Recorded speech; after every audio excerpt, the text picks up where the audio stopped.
ce jour est dédié pour l'élévation de l'âme de Shalom Ben Janet Hadjedj, Zechrono Livracha, de mémoire bénie, de David. Comment être honnête dans un monde de mensonges? Où est le problème? Le problème peut être dans un domaine de business où les personnes mentent, et nous, en étant des juifs, on doit dire la vérité. Dans ce genre de cas, on sera toujours perdant et on ne pourra jamais... On a appelé le peuple hébreu, le descendant d'Abraham à Ivri, l'hébreu. Chazal disent, parce que lui est d'un côté, Ever signifie un côté. Ivri vient du mot Ever. Il est d'un côté, le monde entier est de l'autre côté. Ça veut dire, Dieu nous met dans une situation, durant toute notre existence, l'existence du peuple juif, Dieu nous met toujours dans une situation où on vit en situation d'anachronie, c'est-à-dire de non-correspondance, non-adéquation avec le monde ambiant. La première chose que Dieu nous dit au Mont Sinaï,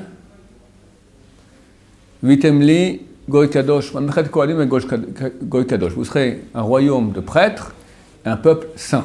C'est quoi un peuple saint? Kadosh signifie différent, autre. Dieu, il est sacré, il est saint, c'est-à-dire il n'est pas dans notre sphère qu'on comprenne. Am Israël doit être autre, doit être différent. Dans le monde, pour gagner de l'argent, les gens mentent. Un juif ne doit pas mentir. Et je m'adresse à tous ceux qui nous écoutent, parce que les gens croient que dès qu'on rentre dans la Torah, c'est manger cachère, c'est faire Shabbat et les prier, mais business is business. Il y a aussi des refrains, d'accord? Business is business. Si tu manges pas, tu te fais manger. Il y a tout. C'est à peu près le sens de ta question. C'est archi faux. Pourquoi c'est archi faux? À un moment, laissons un peu avancer. Pourquoi c'est archi faux? Parce que Dieu gère le monde. Et ceux qui ont un peu d'expérience dans la vie savent, bien qu'ils voient ça, pas toujours ils changent à cause de ça, mais ils savent très bien que l'argent gagné de façon malhonnête, il n'y a pas de bracha, pas de bénédiction. Combien de gens il faut des millionnaires? Ils ont fait beaucoup d'argent sale. Ils sont arrivés ici, rien dans les poches, rien. J'en ai comme ça des dizaines. C'est archi connu. Plus que ça, c'est écrit dans la halakha, que quelqu'un qui gagne l'argent de façon malhonnête, donc il ment, il magouille un peu, il fait ce qu'en France on appelle ça faire de la vente, d'accord? C'est donner un air cher, on dit c'est cachère, c'est de la vente, je n'ai pas menti, je fais de la vente, d'accord? Sous-entendu, c'est comme ça qu'on fait. Celui qui fait de la vente, il se nourrit de l'argent volé, son corps grandit en mal. Sa chair, sa tête, sa pensée, c'est tout tordu. Il grandit en mal. C'est pour ça que ces gens-là sont pas sous les doutes, ils sont impropres à être témoins ou dans un cas d'un tribunal ou même pour marier un homme et une femme. Pourquoi? Ce type-là, c'est un morceau de tordu. C'est un morceau de... Il y a lui, il a volé. Non, ce qu'il a volé, il a mangé. Donc, il grandit avec ça. Donc, il y a de l'énergie. C'est pas qu'il y a que la matière. La Torah te dit qu'il n'y a pas que le physique. Parce qu'aujourd'hui, la médecine reconnaît que la majorité des maladies sont psychosomatiques. Donc, elles proviennent d'un psyché, d'une source spirituelle qui agit dans le soma, qui agit dans le physique. Maintenant, l'argent que tu as pris maintenant, au niveau physique, c'est une pièce. Il n'y a pas de différence. On dit que l'argent n'a pas d'odeur, n'est-ce pas? Ça, ce sont les Rechaïm, les impies qui disent ça, que l'argent n'a pas d'odeur. La Torah dit, et comment il a une odeur? Et comment? Baba Salé, les gens venaient lui donner de l'argent. Des fois, il refusait, carrément. Pas à lui, c'est pas pour lui, l'argent c'est pour donner tzedaka. Mais après, quand on les recevait, il y avait des poches différentes. L'argent super pur, ça allait dans une poche. L'argent pur, mais pas trop, une autre. L'argent moyen, ça passe tout juste, encore une autre. Il voyait l'argent. Un jour, on lui a amené une voiture, un grand donateur, un Ferrari, mais presque, d'accord. Elle dit, je ne roule pas dans une voiture qui roule Shabbat. Et voilà. Mais, je comprends. La voiture, c'est la voiture. Peu importe, elle a roulé Shabbat ou pas. La Torah dit que chaque chose physique, elle a une source spirituelle. Ce que dit la physique actuelle. Qu'est-ce que la physique? Elle dit, maintenant, je vois une table. Un petit enfant, il croit que c'est une table. On dit, il y a matière et il y a spirituel. Mais mon cher, la table, elle est faite de quoi? d'atomes. Les atomes sont faits de quoi? D'un noyau, lui-même composé de protons et de neutrons, et d'électrons qui tournent très très loin. Si le noyau est grand comme mon poing, proportionnellement, les électrons tournent à 2 km. Donc un atome, c'est un grand vide. Et maintenant, même le noyau, donc les protons et les neutrons, et les électrons, on ne sait même pas si c'est de la matière. On pense que c'est que d'énergie. Mais admettons même que c'est de la matière. D'accord? Donc je prends toute la matière de cette table. Si la pomme, c'est la matière, il y a 2 km de vide. 2 km. C'est une proportion de combien? Un matheux, quelqu'un ici? 10 cm sur 2 km. Combien ça nous fait? 10 cm par rapport à 2 km. 1 km, ça fait 1000. 1000 mètres. 1000 mètres divisé par 10, ça nous fait 10 000. 10 000 fois 20, 200 000. 1 sur 200 000. C'est-à-dire que si je prends toute la matière de moi, par exemple, 200 000 de vie. Je suis là, 1 mètre, je ne sais plus combien, d'accord, enfin une certaine mesure, un certain poids. Je suis là, d'accord. La matière de moi, en vrai, c'est 1/200 millième. Je veux dire, pas visible à l'œil nu. Ne souffle pas, Ronchai, il part. Ouais, il est où? Perdu. C'est rien. Alors qu'est-ce qu'on est? Ça, c'est la matière. La matière. On n'est même pas certain que c'est la matière, on pense que c'est de l'énergie. Alors pourquoi est-ce qu'on nous voit? Bon, il y a un champ électromagnétique, des champs, etc. D'accord? C'est des champs. C'est du spirituel, là, un champ. C'est quoi un champ? C'est pas un champ dans lequel on laboure. Des champs électromagnétiques. Donc, ce que dit la Torah il y a 3500 ans, la science, elle le dit aujourd'hui. La réalité, elle est spirituelle. Maintenant, tu as une image de ce spirituel qui est la matière. C'est une image. Donc, si le spirituel, il est tordu, ben, l'image, elle est tordue aussi. Ah, je vois pas. C'est pas parce que tu ne vois pas avec tes yeux de matière que le spirituel, pour autant, est le même. Tu as de l'argent pourri et tu as de l'argent propre. Et on voit bien. Il y en a qui voient quand même. Il y en a qui voient, bien sûr qu'il y en a qui voient. Maintenant, plus que cela, il est écrit que celui qui vole une pièce à son prochain, son âme, il lui vole. Il vole son âme. Ça veut dire quoi? On voit aussi une autre chose. Comment est-ce qu'on dit de l'argent en hébreu?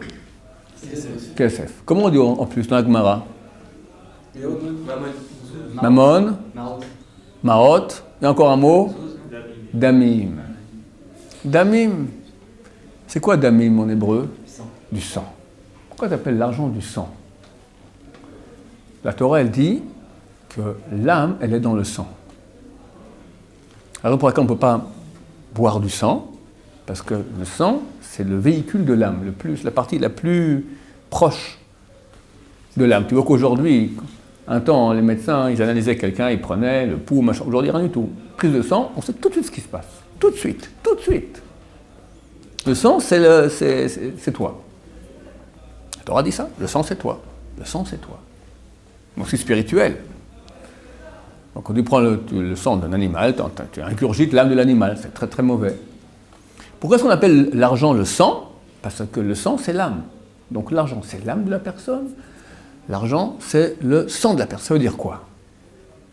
Ça veut dire que je viens sur Terre maintenant, avec un corps, avec une âme, et j'ai un job à faire. Je dois réaliser cette âme. Je dois me réaliser. Comment je me réalise? Chaque jour, je reçois une partie d'âme, qui a un potentiel de vie, où je perds mon temps, je lis Picsou dans mon lit, je joue au backgammon avec quelqu'un, je perds mon temps. Si c'est utile, parce que tu as besoin de décompresser, ça va, mais si c'est tuer le temps pour tuer le temps, bah, tu te tues toi. Ça veut dire qu'à la fin de la journée, ton âme, elle est vide. Tu n'as rien fait. Tu as reçu un potentiel de vie, tu as fait zéro.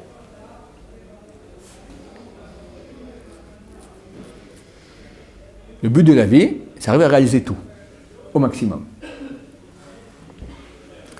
Maintenant, il n'y a pas que mon âme qui possède donc ces étincelles de vie. Il y a aussi tous les outils dont j'ai besoin pour me réaliser. C'est quoi mes outils? Mon corps, par exemple, et mes biens. Tous mes biens que j'ai reçus, ce sont des parties de moi. Elles contiennent des étincelles de mon âme. Et grâce à elles, je peux me réaliser. Donc chaque pièce d'argent que j'ai, pourquoi Dieu me l'a envoyée? Elle contient une partie de mon âme. Et grâce à elle, maintenant, je peux me réaliser ou pas. Je peux prendre une pièce d'argent maintenant, acheter un pétard. Là, j'ai tué mon âme. J'ai pris une partie de mon âme que j'ai bêtement brûlée. Je peux maintenant donner ça à un pauvre. Payer une yeshiva pour qu'il y ait de la Torah avec. Me nourrir, d'accord, faire des choses qui sont intelligentes, constructives. C'est des parties de moi. Si je vends maintenant une pièce, j'achète maintenant un livre, je donne une pièce. Alors, c'est pas que j'ai pris maintenant dans le livre l'âme du vendeur, et lui, il a pris maintenant une partie de mon âme. Quand on fait une vente, alors la partie spirituelle, tac, elle saute de la pièce sur le livre. Le livre devient ma propriété. Donc maintenant, c'est une partie de mon âme aussi. Tout ce que j'ai comme bien aussi, c'est des parties de moi. Si maintenant, j'ai pris de l'argent de façon non honnête, ou spirituelle, la partie de l'âme de la personne n'est pas passée. On va dire, je lui ai vendu maintenant, un panneau solaire. D'accord? Si c'est des goyim, Aucune différence. prends l'âme du goyim aussi. Plus grave. Plus grave. Plus grave de voler un non-juif que de voler un juif. Dans Shulchan Aruch, Rosh Mishpat, chapitre 348, c'est marqué que c'est un lave de Horaïta. Et en bas, il y a le Biur Agrat, tout ça, c'est plus grave de voler un goy que de voler un juif. Plus grave. C'est pas comme les juifs. Par Chilou Hashem, sans Chilou Hashem, sans Chilou Hashem. La nuit, tu rentres, personne ne sait ce que c'est, d'accord? Plus grave. T'entends bien? Amène-moi s'il te plaît. Prochaine Mishpat. Kolagonev, tout celui qui vole. Donc, juge Shulchan Aruch maintenant, Prochaine Mishpat, chapitre 348, à apprendre par cœur, messieurs et messieurs dames les internautes. Tout celui qui vole, la valeur d'une prouta. Une prouta, c'est la valeur de 1/40 d'un gramme d'argent pur. Ce qui équivaut aujourd'hui environ à 6 ou 7 centimes d'euros. Transgresse une interdiction de la Torah, lot ignovu, vous ne volerez pas. Et il a l'obligation de payer, donc de rembourser ce qu'il a volé, que ce soit celui qui a volé l'argent d'un juif ou s'il a volé l'argent d'un non-juif. Qu'il ait volé une personne grande ou un enfant. Je vois les petits enfants, hein, la petite voiture, c'est pas grave, je lui prends. D'accord? C'est aussi du vol. Le gras, donc, il y a 300 ans, il cite le Tosefta. Tosefta, c'est du contemporain de la Mishnah. Ce sont les écrits de Chazal qui n'ont pas été mis dans la Mishnah. Il y a 3 sortes. La Mishnah, c'est ce qui est le plus solide. Après Tosefta, après les Braithot. Donc Tosefta, c'est une valeur énorme. Plus qu'une Gemara. Donc, dans la Tosefta, c'est marqué Hagozel et Ta'akum, celui qui vole le non-juif, Chayav l'Arzir, l'obligation de lui rendre. Chamour Gezel Akum, il est plus grave de voler un non-juif que de voler un Israël, un juif. Bien compris, messieurs? Ok. Donc, quand je vole, l'opération d'intervertissement des étincelles n'a pas lieu. J'achète maintenant le livre à quelqu'un, je donne de l'argent. Cet argent a des étincelles à moi. Il passe dans le livre. Ok? Donc quelqu'un me vend le livre. Il me dit, ça vaut 50 shekels. C'est faux, ça vaut 10 shekels. Je donne 50 shekels. Qu'est-ce qui se passe? 10 shekels passent dans le livre, parce que c'est ce qui est honnête. Ce qui est malhonnête, les 40 shekels, c'est-à-dire 80% des étincelles de sainteté qu'il y a dans l'argent que je vais donner, restent là-bas. Ils sont marchands de prix. Pardon? Et quand on marchande de prix? Quand on marchande, si c'est honnête, c'est honnête. Si c'est malhonnête, ça ne va pas. Si on parle maintenant d'une chose qui est malhonnête, d'accord? Quelqu'un, il m'a fait de la vente. Ça veut dire, sous-entendu, c'est malhonnête. Elle n'a pas dit toute la vérité, etc. Alors, qu'est-ce qui se passe? Je donne l'argent. 1/5, 20% qu'on ne m'a pas volé, les étincelles viennent dans le livre, c'est mes étincelles à moi, ça reste à moi. Et avec ça, je vais travailler, je vais faire le tikkun de mon âme, je vais réparer mon âme, je vais arriver à me réaliser. Mais il manque maintenant 80%. Qui sont où? Chez monsieur, le voleur. Donc lui reçoit une pièce avec des étincelles de Ron Shaya. Qu'est-ce qu'il va faire avec? il peut pas les réparer, c'est les miennes. Quoi qu'il fasse, il ne peut pas réparer mon âme, il peut réparer son âme, pas la mienne. Donc moi, je peux réparer la mienne? Je ne peux plus, c'est plus chez moi cet argent. Cet argent, il était utilisé pour faire ce que Dieu m'a donné maintenant pour faire le tikkun de mon âme. C'est les outils que j'ai besoin pour me réaliser. Je ne peux pas me réaliser, il manque une partie. Chazal dit, tu as volé une prouta à une personne, tu as volé son âme, tu as volé son sang. Comment on répare? Eh bien, on revient en Gilgoul. Les deux doivent revenir, réincarner sur terre. Dieu nous en préserve, de nouveau renaître. Allez, et après commencer, et la rougeole, et apprendre à marcher, et les dents, et après l'école, et le bac, Hachem Ishmor. D'accord? Pourquoi les deux Hein? Celui qui s'est volé, pourquoi il revient? Alors, celui qui a volé doit revenir maintenant, rendre. Dieu va faire en sorte qu'il aura l'occasion de rendre l'argent à celui à qui il va rendre. À celui qui n'a pas pu faire le tikkun de son âme, qui est venu imparfait au monde, de revenir sur terre maintenant pour se parfaire. Il doit reprendre l'argent qui lui manquait. S'il pardonne, ça va. S'il pardonne, ça va. S'il pardonne. Et le type qui a volé, bien qu'on l'a pardonné, il n'a pas fait la mitzvah de la Torah de rendre. La mitzvah de rendre. La mitzvah de rendre, cette mitzvah, il n'a pas faite. Mais au moins, donc lui, il a un problème. Mais au moins, son problème du voleur est moins grave parce que le volé a pardonné et le volé n'est pas obligé de revenir sur terre pour cela. Des fois, quand Dieu a une grande pitié de la personne qui était volée, il fera en sorte que le voleur, revenu en Gilgoul, en réincarnation, remboursera la descendance du volé. Voilà à quel point c'est grave. Quelqu'un qui a volé, il ne sait pas qui il a volé. Qu'est-ce qu'il fait avec? Il a l'argent. Il a volé, il sait qu'il a volé, qu'est-ce qu'il doit faire? Et Chazal dit, tu dois rendre, mais je ne peux pas rendre. Alors tu vas maintenant, avec cet argent-là, volé, tu vas faire un bien public. Tu offres des soudourim à la synagogue. Tu offres, je ne sais pas moi, un banc public. D'accord? Tu fais une chose, un bien public, on espère comme ça que la personne volée ou sa descendance viendra et profitera de cette chose-là, et comme ça, toi, en quelque sorte, tu as remboursé. Alors ta question, David. Ok, moi je veux bien être honnête, mais autour de moi, ça ne va pas. Alors je vais t'expliquer une chose. C'est Dieu qui gère le monde. Quand quelqu'un va droit, au début c'est dur. C'est dur parce qu'on est c'est comme ça, il faut comprendre. Le mensonge, le vol, tout ce qui est mal, paye tout de suite. Il y a un principe qu'il faut comprendre. Le Yetzer Hara parle le langage immédiat. Le Yetzer Hara, tout ce qu'il me dit, si tu regardes maintenant le futur de ce qu'il te propose, c'est mauvais. Chaque proposition du Yetzer Hara du mal, si tu regardes dans le futur, ça ne mène rien de bon.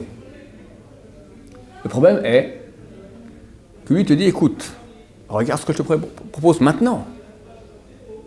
Le Yetzer Hara, il paye cash. Cash. Fais ce que je te dis, tu as tout de suite du profit.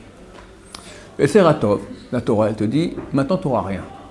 Tu vas souffrir, mais tu construis. À la fin, tu auras. À quoi ça ressemble? Quelqu'un qui fait des vacances, comme disait La Fontaine, d'accord? La cigale en chantait tout l'été, fut bien fort dépourvu quand l'hiver fut venu, l'automne fut venu, d'accord? Je me souviens bien, après 50 ans d'oubli. Quelqu'un va maintenant, on est en plein été, va au bord de la mer. Il kiffe, fait ventre, dos, trempette, revenu, ventre, dos, trempette, revenu, tout l'été. L'autre, il dit non, je vais construire ma maison. Il pioche, il creuse des fondations, 35 à l'ombre, il n'en peut plus. Après, il va le construire, il met du ciment, tac, tac, tac. Il voit l'autre, dos, ventre. Il fait comme ça. Un a construit, l'autre a profité. C'est vraiment ça. Le Yetzer Hara te dit profite. Mais quand tu profites, tu ne construis pas. Tu n'auras rien après. Que l'amertume, il faut que vous compreniez. Beaucoup de gens m'écrivent, ils ont kiffé. La facture, elle est amère. Très, très, très amère. Très, très, très amère. C'est du regret. C'est une destruction terrible. De tout, de lui, de la famille, des enfants. Tout est bousillé. Et la santé après, bousillé. Et là, il souffre. Il construit. Alors, il a souffert, mais après, il a tout. C'est comme ça fonctionne. Aussi au niveau du vol. Quelqu'un va voler, il a tout de suite de l'argent. Cet argent, s'il le garde, il l'utilise, il se bousille. Ou bien il le perd. D'habitude, il y a les deux. Et il se bousille et il le perd. Il n'y a pas la bracha là-dedans. Donc il perd tout. Et il est content, il a gagné 10 000, 100 000 euros, d'accord, beaucoup d'argent. Il y a quelqu'un, machin, tatati, tatata, il claque tout, rien. Ou il claque pas tout, mais ça finit pas bien. Ça finit pas bien, c'est clair. Une chose pourrie ne peut pas amener le bien. C'est tellement évident, cette chose. Quelqu'un va aller beaucoup moins. Il n'aura pas autant d'argent. Mais ce qu'il a, c'est pur. Pur, ça veut dire que c'est éternel. Ça contient des étincelles saintes de Dieu. Dieu, il est éternel. Les étincelles de vie, c'est la divinité, c'est des choses qui sont éternelles. Donc il construit peu, mais du divin, de l'éternel. Alors il a peu, mais ça tient, c'est une construction solide. Il va au Lamaba, bien. Il a au Lamazé, peut-être pas en Cadillac, peut-être pas en Ferrari, mais il a au Lamazé droit, bien, construit. Après, tu fais une étude comparative entre lui et l'autre, d'accord, le voleur et le type honnête, il n'y a pas photo, il n'y a pas photo, il n'y a pas photo. Mais il faut comprendre, parce que c'est dur. Des fois, ça ne paye pas très vite. Ça paye. C'est Dieu qui paye. Dieu, il est garant. Le Yetzer Tov, il dit, écoute, je n'ai pas d'argent, je te fais un chèque. 1, 0, 0, 0, 0, 0, 0, 0, 0, 0, 0, infini. Et oh, c'est une somme énorme, ça. Qui me garantit? Lui. Ça va? Ça garantit. Dieu, il paye infini. Mais c'est un chèque. C'est un vrai chèque. Mais c'est marqué, on paye plus tard. La date, plus tard. Quand? Plus tard. C'est pas ton affaire quand. Plus tard. Il faut choisir. C'est dur. Et c'est ça notre mission. On vit dans un monde de jungle, c'est vrai. De menteurs, de magouilles, C'est inimaginable. J'en ai parlé il y a quelque temps aussi sur Internet. On voit que ça toute la journée, du mensonge. Les gens ne se rendent pas compte à quel point ils montent sans cesse. J'avais raconté ça sur Internet déjà. Ma fille, c'est comme les dealers qui vont dans les écoles donner un peu de pétard gratuit aux enfants de 12 ans pour les addicter, d'accord? On veut t'addicter à la consommation.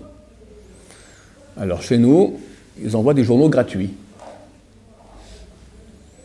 Une fois par semaine, c'est gratuit. Mes enfants, ils prennent, ils lisent. Moi, j'aime pas, parce que les journaux, c'est beaucoup de mensonges. Rien, c'est parler pour parler, d'accord? Une fois, ma fille, de, je sais pas, 12-13 ans, elle lit avec passion un journal que de pub. Que de pub. Que de pub, d'accord? Je lui dis, je te donne 10 shekels, pour elle c'est une somme faramineuse, si tu me trouves une pub sans mensonge. C'est impossible, comme tu m'as dit. Qu'est-ce que tu vends? Allez, dis-moi un article. Hein? Une maison. Votre maison de rêve. Il y a une photo. Tu as la piscine.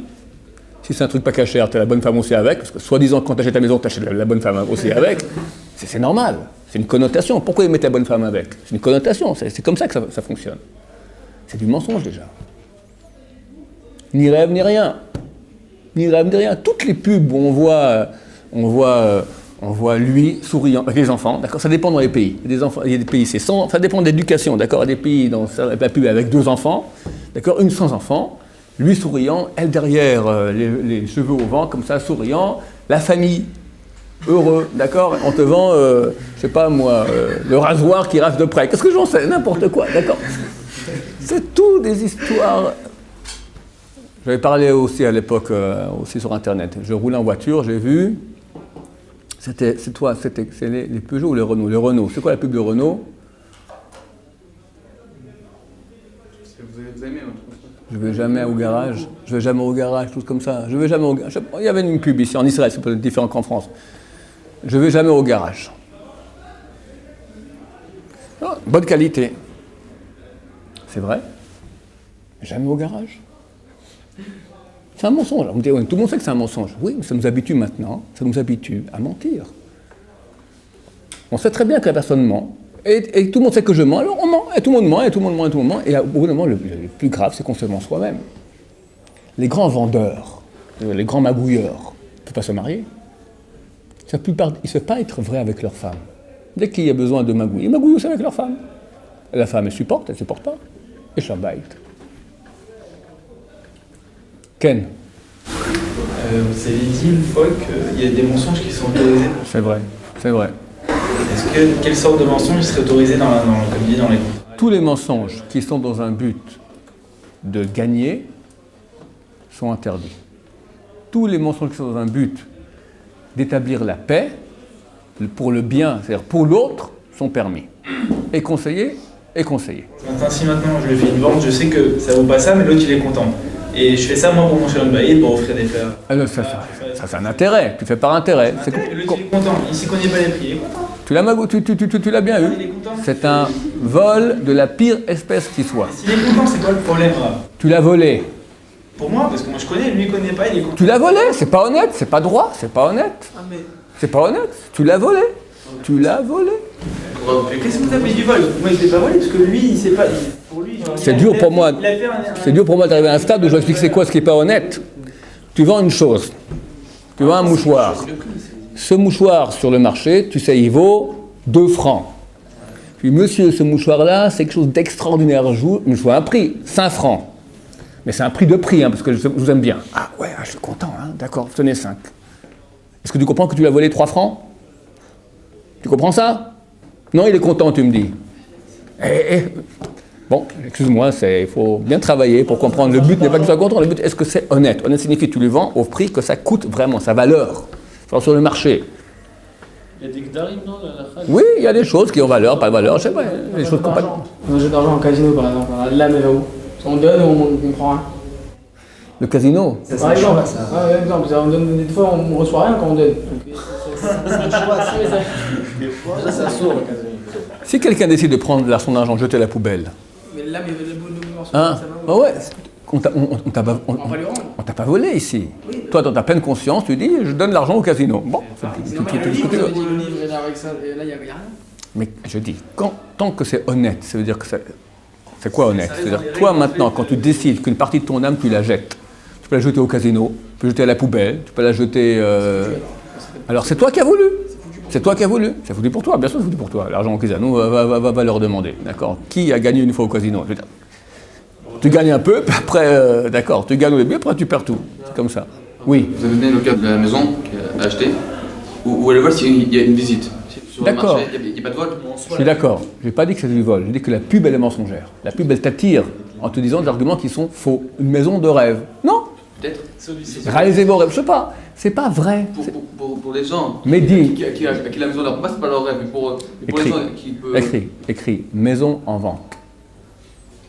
Tu mets, voilà, métrage, l'UE, machin, tout ça, prix. Voilà. C'est vrai que c'est pas une bonne pub. La pub signifie maintenant exagérer, montrer trop. Tout le monde le fait, c'est vrai. Alors j'ai pas dit que c'est du vol, faire une pub. J'ai dit que tu es dans un monde de mensonges. C'est autre chose. C'est pas le vol. C'est pas le vol. C'est un mensonge. Parce que tu dis, maintenant, tu suggères des choses qui ne sont pas en vrai. Je ne parle pas du vol maintenant de la maison. Je parle de la pub. La pub, elle n'est pas vraie. Il ne faut pas croire. Et j'ai donné ça comme exemple, qu'on est entouré de pubs. Ça veut dire qu'on vit dans un monde où on raconte des mensonges toute la journée. On est habitué. Et à cause de ça, on croit que c'est pas si grave. Oui. Attends, on était avant. Dan David, oui. C'est-à-dire que le vol, si on veut faire tchouva sur le vol, c'est qu'en allant vers la personne et le rembourser, ou bien on peut se dire... La tchouva du vol. Plus de vol La tchouva, il y a plusieurs choses. Quand on fait du vol, il faut faire trois choses. Il faut rendre. Il faut que la personne qui a été volée, si elle a su qu'elle a été volée, si tu rends et il n'a pas su qu'on l'a volé, on l'a rendu, ça va.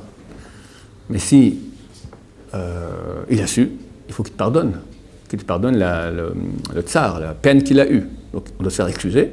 Il faut, tu vois, par rapport à Dieu. Dire Dieu, j'ai volé, je regrette et je ne fais plus jamais ça. Si tu as fait tout ça, c'est réparé. Sinon ça ne marche pas. Ça marche qu'à moitié. Évidemment, on peut pas toujours tout. On ne sait pas qui on a volé, etc. Bon, on fera le maximum. Oui. Si on a volé une personne mais on s'est dit qu'on ne la verra plus jamais. Enfin, quand on était jeune, quoi, quand on était petit, que ce soit une voiture, on a... Comme je dis, tu fais un bien public. Tu sais qui c'est?